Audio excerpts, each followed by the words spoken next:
Hello, folks. This is David Russell, Global Head of Market Strategy at TradeStation Group.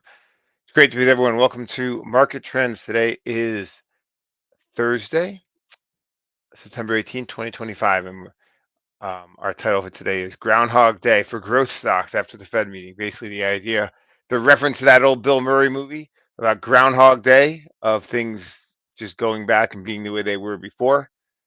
And the idea is that in some ways, now that the Fed has happened, people can kind of go back to what they've often done, which is focus on large cap growth stocks. We're going to be getting to that. I also want to remind you guys, or at least tell you, that next week we're actually not going to be doing a webinar on Thursday because we're going to be in Chicago for the Derivatives and Focus Masterclass, which actually on Wednesday, but I'll be traveling on the 25th, which is next Thursday.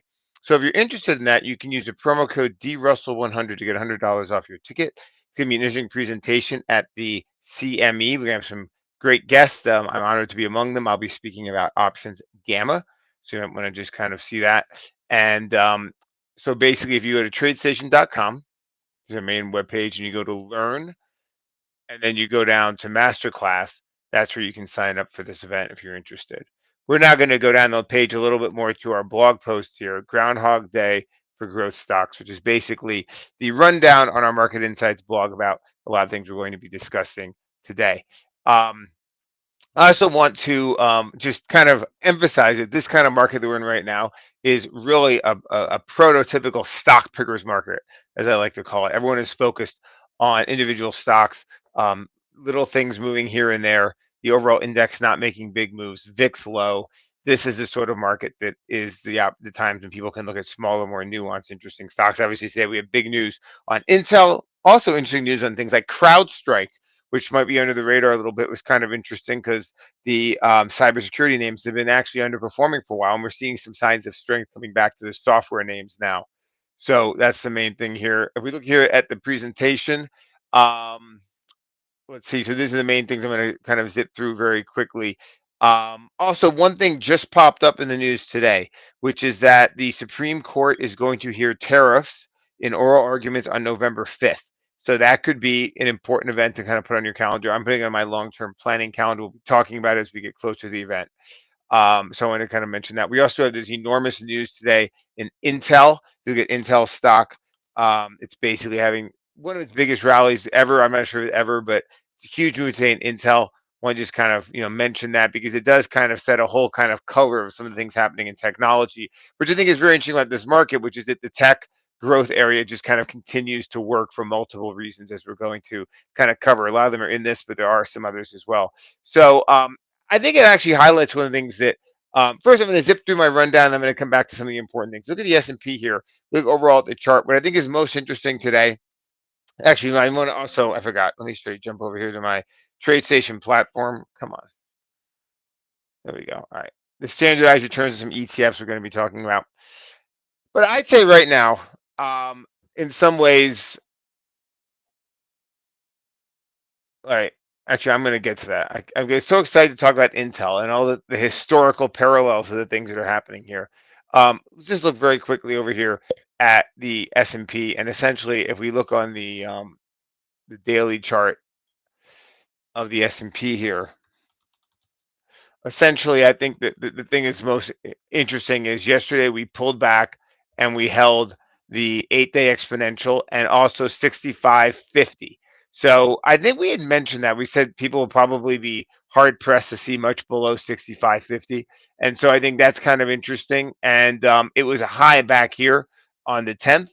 And it's kind of interesting to see it was a high, and the next day it became the low. We came down and tested it.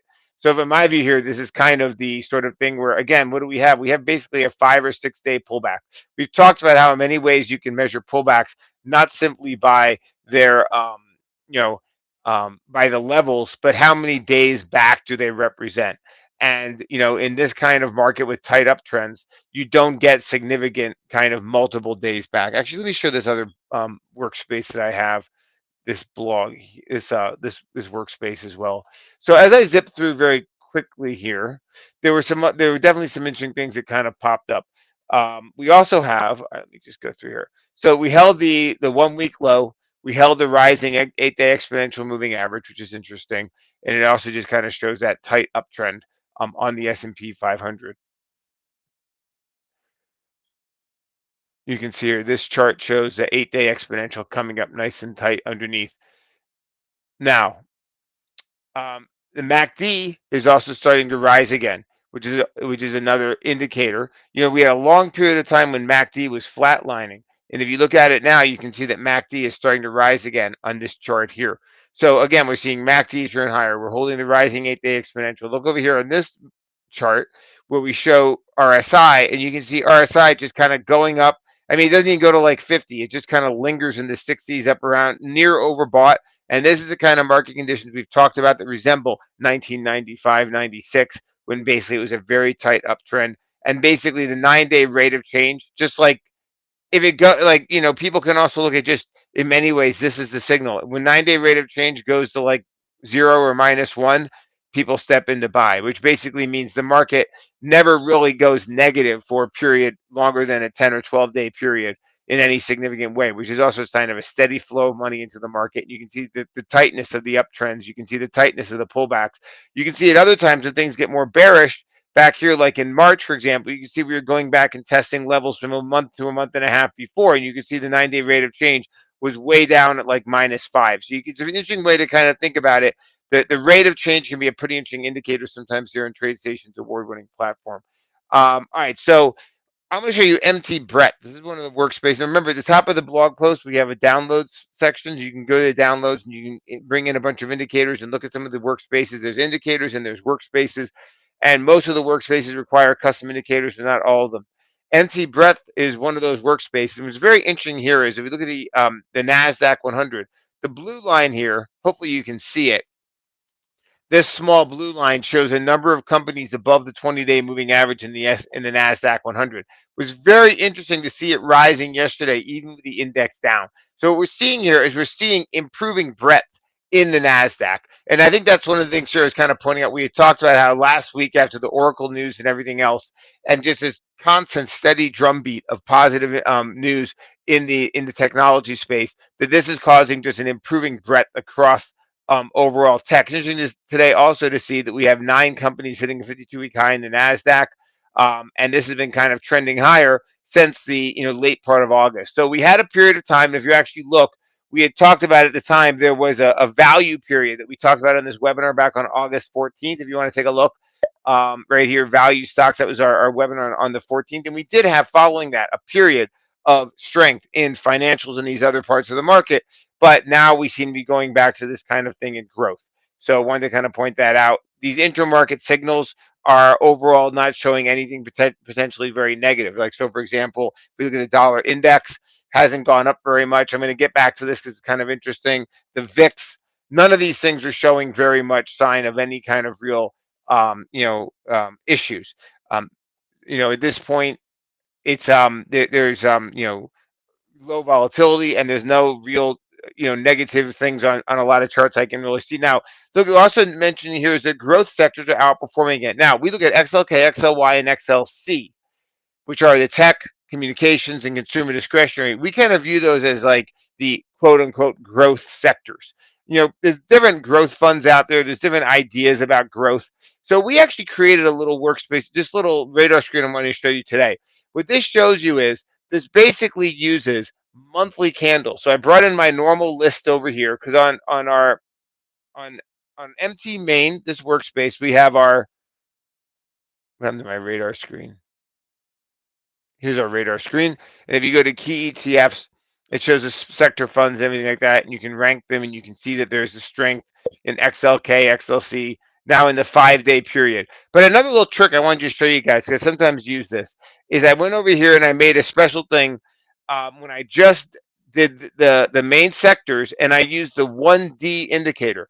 That is going to show you the change of today's close or last price against the close or last price of the previous bar. Now, normally we set it to 1-day intervals. Normally we're going to set that to an interval of 1 day, and then it was going to show us the 1-day change.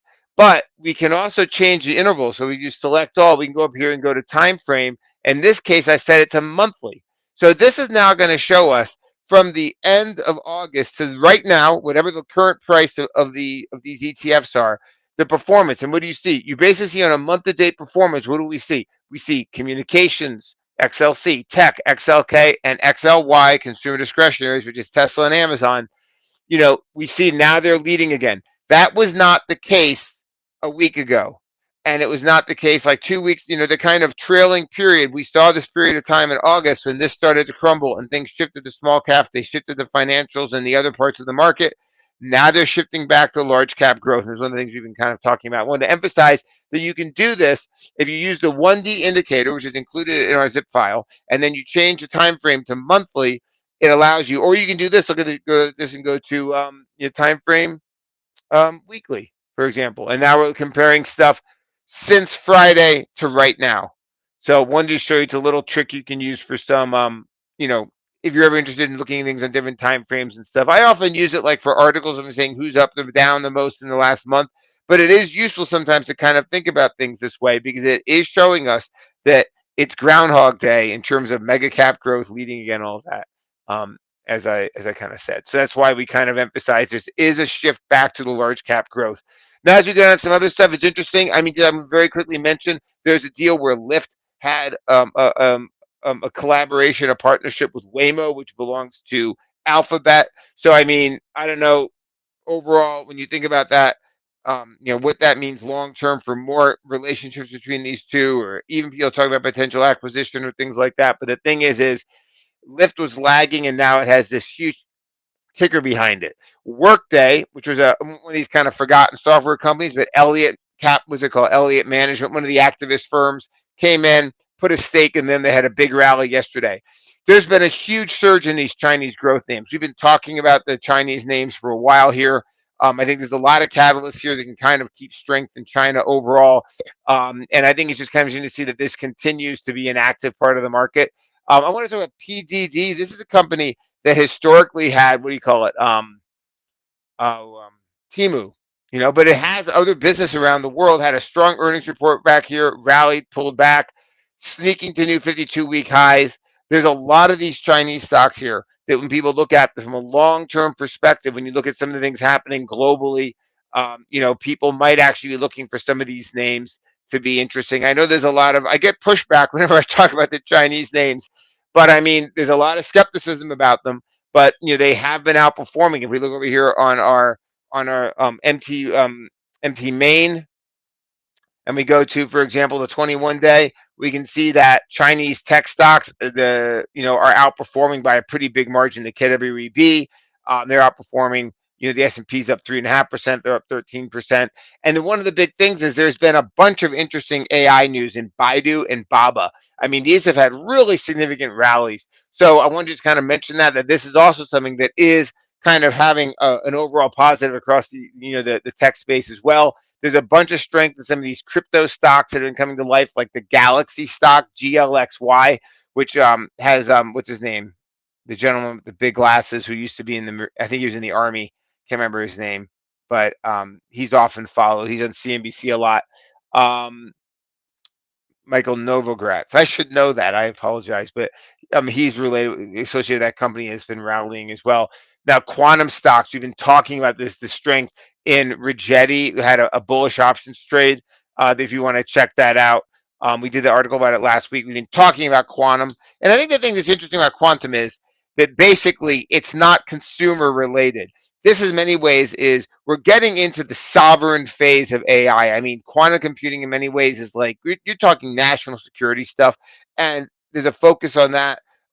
All these things are interesting in a lot of ways because a lot of them are not consumer facing, and I think that's important because a lot of signs the American economy is not doing great. So people are looking for ways to find growth without relying on the U.S. economy at a time when job growth has been relatively weak. There's also been this breakout in Tesla. It's been holding that breakout. And I did a training view idea on Netflix. You might want to take a look at. It's kind of interesting because Netflix had an upgrade, I think, from Guggenheim yesterday, but it has a very tight. If you look at our trading view idea here, you can actually see that it has a very tight Bollinger Band width. that it has squeezed. Its earnings have been strong. And the other thing about Netflix that people don't pay that much attention to is it's actually a global name now.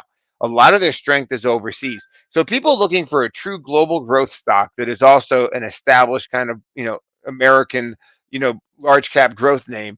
Netflix here is an interesting one. It's been rallying. And I just want to point this out. People have probably forgotten about it, but here it is. That 100-day moving average is kind of sitting and waiting. Netflix here is another one that was kind of interesting to me. There's a deal of Reddit, which is now having increasing kind of news with the AI space. There's this interesting deal of Oracle getting involved in TikTok, and I gotta say, in many ways, Oracle is a completely new company. In like the last week and a half, Oracle has just changed ontologically. It is now this AI growth name, and now with the acquisition of TikTok, it's just not even what it was before. It's gone from being like a moose to a giraffe or something. It's a different species of company, and I think we get interesting to think about that.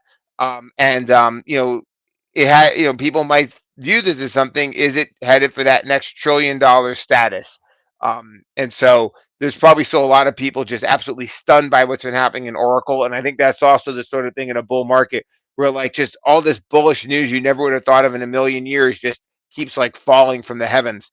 And that is something which has been happening here. And it definitely happened in Oracle. And today it's happening in Intel, which we're going to get to. These chip equipment names are showing some real strength. I'm going to get to that. But that also seems to have something to do with this underlying theme of sovereign AI, sovereign tech. We've heard it from Jensen Huang, and now it just seems to be in a lot of different areas. The fiber optics are just an interesting one. You want to look at this. Raymond James put out a note on these. We've talked about some of these fiber optics before, like CRDO and Sienna. These are some other ones that Raymond James had a note on. Just another interesting stock that maybe not as well known, but this is African e-commerce stock. Now, again, Africa, not something that a lot of people would think about. But the thing is now, is that with the dollar potentially weakening and this kind of sense of global and everything else like that happening, Jumia is trying to position itself as kind of, the blue chip of like Africa or something. And I mean, there's not going to be a lot of African names off the bat, but this is a company that is positioning itself as an e-commerce name in a market that nobody has exposure to, and an area that does have economic growth, even if it's from a low basis. So we're talking about an area here where people's looking out and saying, I think Africa maybe is an interesting trade for the next 3 to 5 years. There's only one stock that I'm aware of that people can really position in. And if we continue to see a pattern here of dollar weakness, as we've been talking about, and things like that, this could actually be an area where people look at a name like Jumia as the kind of go-to name. So I want to point that out. JMIA. It had some kind of analyst note this week as well. And then there's some other things is that like I just said about the Fed, it's like the Fed is in the rearview mirror now, and let's I think in some ways we know it's there, and that's why people are now focusing back on tech. It's back to the tech trade overall. Um, there's a lot of things here, though, that people worried about inflation. There's a survey about it. The multiple people say inflation, a CNBC survey, a Bank of America survey. This guy at EY, Greg Daco, basically said that inflation was a main driver for retail sales this week. The guy from the Congressional Budget Office also was talking about tariffs lifting inflation. But then at the same time, we had a report from FactSet last week that said that the fewest companies are citing inflations in their earnings calls since Q4 of 2020, almost 5 years. So there you go. However, we're going to talk about somewhere there does seem to be some inflationary pressure. Jonathan Golub, he used to be at a Credit Suisse, RBC. He's at another firm now. I haven't heard of it, but he's a long-running kind of Wall Street strategist. Sees another 10% of upside in the S&P. There's some interesting news also in energy here. There's an article from Goldman Sachs basically saying that China is going to start stockpiling crude, buying crude strategically and building a stockpile through the end of next year. There was a low EIA report. There's been different things of this, drone attacks on Russia, hitting Russian energy production and things like that. So I want to just point out one thing, and just quickly look at the XLE. The XLE here has a bearish gap from back here on April 3rd. Now, we've said overall in our State of the Market webinar, when we look at the ETFs and the indexes, that energy in some ways continue to be challenged. But there are some other news events that keep perking up. The other thing is, if you do see risk of inflation really being an issue, one of the ways people very well might look to position for that for various reasons is oil and energy. It's the only sector that trades for a single digit earnings multiple, and it's also an area where obviously people view energy as being a way to play inflation. So here, look at this gap we have back here on the XLE. And I think right now this might be something where people looking around 90 to 90 and a half, 90.25, people might see this as a level. If we get in this gap, there might be some potential here. So I want to just point out it might not be it might be an interesting idea to think about putting a price alert around 90.50 on the XLE and seeing if we get up into that gap and it starts to run. I want to just kind of point that as a potential. I don't really have any really strong. I mean, my longer run perspective has been that energy is a challenge spot. However, there do seem to be some events and things, and that could be catalysts. And this Goldman Sachs note about China buying energy, it also says something because China's kind of they wait for stuff to get cheap and then they buy it and they stockpile it strategically and things like that. Um, Earnings tonight from Lennar and FedEx, Micron next Tuesday, and crude oil inventories. And then those are the things to be kind of watching. Remember, we won't be doing this webinar Thursday of next week. Hopefully, we will see you though on Wednesday at the masterclass. Let me just close some of these tabs. All right, now some of the other things I did want to mention I thought were kind of interesting, as one of the names we had mentioned, AFRM. We had mentioned this last week, the potential for it to probe down toward 80, and it did kind of do that. Now, this was one that we had kind of identified because they hit a 52-week high and was pulling back from that 52-week high. So I want to just mention that some of these sort of things we look at when we use the platform, when we use the indicators, day since 52-week high, pull back to the 8-day exponential. These are tools that we have built into the platform that we share with you guys. So, these are some of the things, but it did kind of bounce. If you might want to look at this here, this is the sort of company that people might look for a potential squeeze in an environment of low volatility and dovish Fed. So I want to mention that. So we have this huge news today on Intel, and I don't know how to judge the how much this really matters long term fundamentally for any of the chip stocks. But I mean, I think that there is a sense that this is political, that there is this idea of rebuilding American chip stocks and industry and all that. And it's interesting to look at companies like, Applied Materials and KLA, the old KLA 10 core. There does seem to be a certain sense here that we are in a spot of tech nationalism really taking shape. And then we see that in things like sovereign, I mean, with this idea of sovereign investment in AI, which Jensen Huang has talked about. If you went to our Crossroads conference last year, you would have seen the guy talk about quantum computing, RGTI, and some of these other names. These are stocks here where basically, I mean, you're not going to go and just put a quantum computing thing in your office, a computer or something, but the key thing is that this is used by sovereigns and it's going to eventually be used by by high-end enterprise. But this is something where quantum computing, AI, semiconductors being national, kind of in our country, making chips here, not over there in Taiwan. These are big stories that we haven't seen this kind of thing in our country, in our economy, in our society for a long time, but they are historical precedents. So I was just watching this interesting documentary about World War One. If you ever watch Old Britannia, it's one of my favorite kind of YouTube channels. They talk about the history of 19th century geopolitics, but they talk about the naval race that started, in the early 1900s, and that had a huge impact on the economy of Germany and England.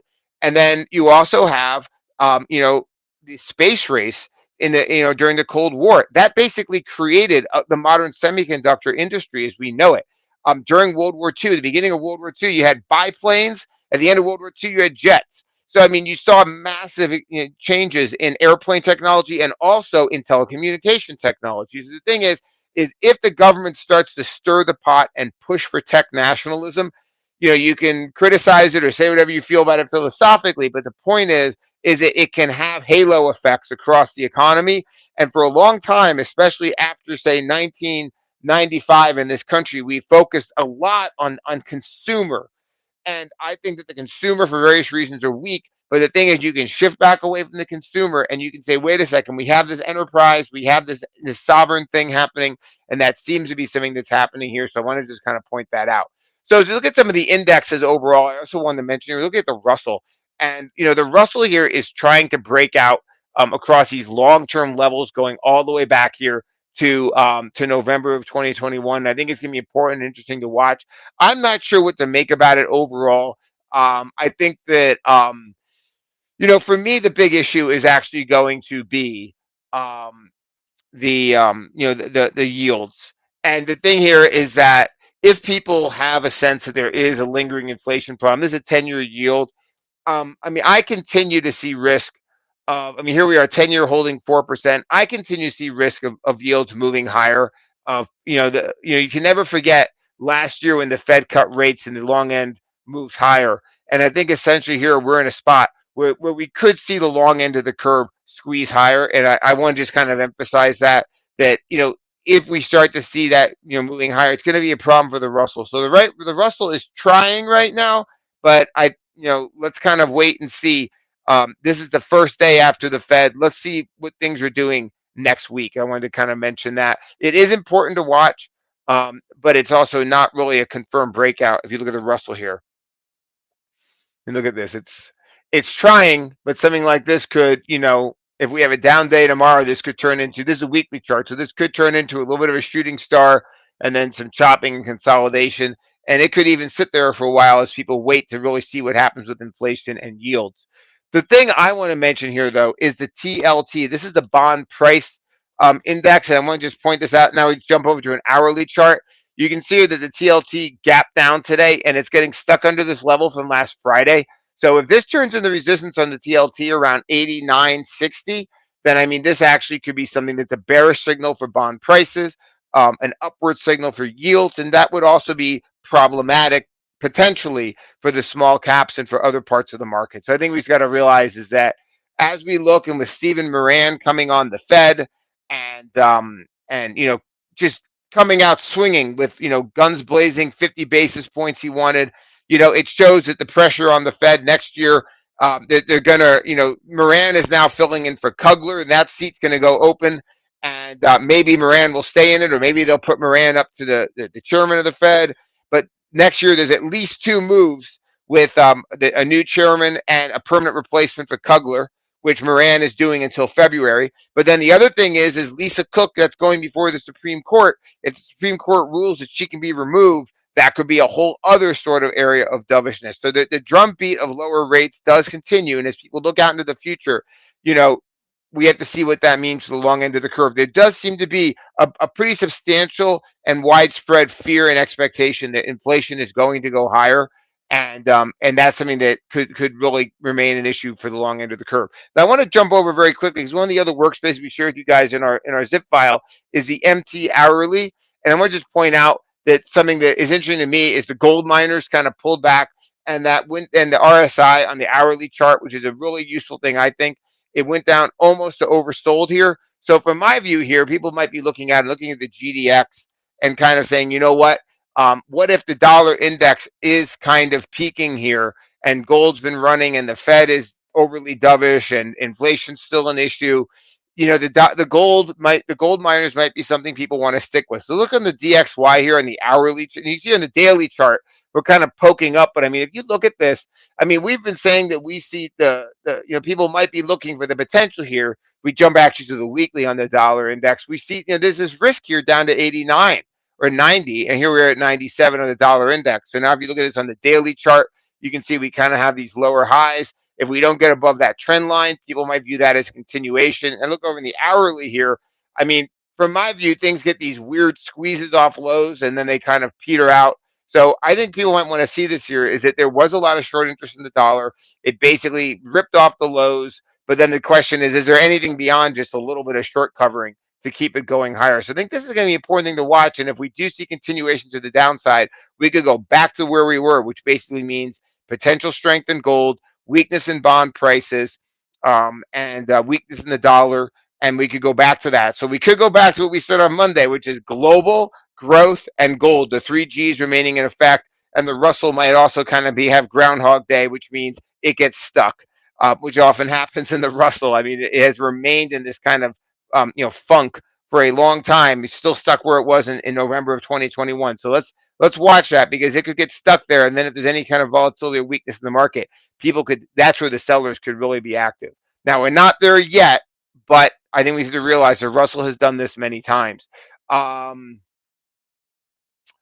Today, if you look at Darden, DRI, I mean, the stock got hammered into the daily chart right now. But what's interesting is that they basically have inside of the press release, it's kind of interesting, they put out their own inflation forecast. Now, quietly, Darden Restaurant owns Olive Garden and some others. They raised their inflation forecast from 2.5% to 3% 3 months ago, and now they're saying 3 to 3.5%. So again, we are now seeing, this is quiet. I mean, you have to go into the press release. Nobody talks about it, but it's down, like third of the way down the press release is a bullet that says that. They have the margins are the problem. They're raising the revenue and they're lowering the earnings estimates. And there you go. So basically, margin pressure, it's about costs. This is something where I think we have to realize there is a lot of evidence that the inflation thing is lingering and kind of still coming up in different ways. And the Darden confirms it. The Cracker Barrel CBRL also kind of confirms it. Earnings report with weak margins, cost pressures. One just kind of mentioned that. Now, on the other hand, getting back to non-consumer growth, CrowdStrike raised its guidance today. CRWD software has been kind of lingering and weak, and this is kind of an interesting thing to see. You can see Palantir also kind of pushing higher today. Microsoft is one we've been watching here because it had this big, break and just kind of broke out and just sputtered lower. But Microsoft here seems to be stabilizing and finding some strength as well. So again, large cap growth, these things are kind of coming back. Seems like CrowdStrike, Palantir, Microsoft software, that is more of that kind of thing that has lagged for a few months, and now there's signs of it coming back. Microsoft announced another $4 billion data center in Wisconsin. It was interesting. There was an article on S&P Global. So Meta last night brought out these new Ray-Ban sunglasses that have the the smart glasses and all that stuff. And it's interesting. It's not really the big buzz now. I mean, it's a new product that's not even available to consumers quite yet. But S&P Global did a report, and they said 48% of adults would buy these glasses, or not these glasses per se, but they want smart glasses. People want smart glasses, and I have to say, for me, this is an interesting sort of thing because you look at the history of things like, MP3s that created, MP3s were, people were struggling to play all their MP3s 25 years ago, and then the iPod came along. I think it's important to realize that you have a moment when a new technology happens and people are groping, trying to find out, and then suddenly a product comes that makes it go mass market. That's what the Ford Model T was. That's what the Fender Stratocaster was. It's what the Walkman, in a way, was. And so I think this is something to think about, and there is the potential of these Meta glasses. When you look at the fact that they fit into a product that I'm wearing now. I mean, people wear glasses; it's existed for centuries, and there's a survey saying people want it. This could be a big thing people might want to think about for Meta, to watch these new glasses and what they actually mean. This could be the thing that actually makes AI and the next stage of technology take a big leap forward, like the iPhone in a way. I said the iPod because, in my view, the iPod was more seminal historically than the iPhone was. We couldn't have had one without the other, but we could debate that. Who cares? There's also a thing here where Piper put out a note saying that there was going to be Alphabet and Reddit were going to have good benefit from rising pricing for ads. We want to just point that out. And then the thing about Oracle we mentioned. Just a few things I'm going to really just quickly mention here is that I'm going to go back over quickly my trade station and look at these on this chart.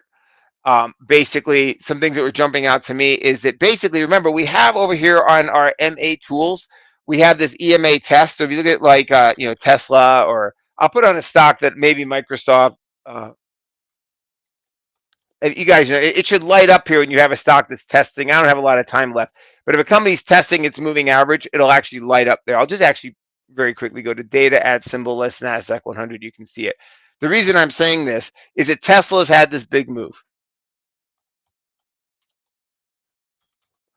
Right? And here it is kind of lingering up here. So this is a case where the 8-day EMA, where the EMA test, this is why we made it. Because the stock will sit up there, it'll linger, and you forget about it, and like 3, 4, 5 days go by, and then all of a sudden, boom.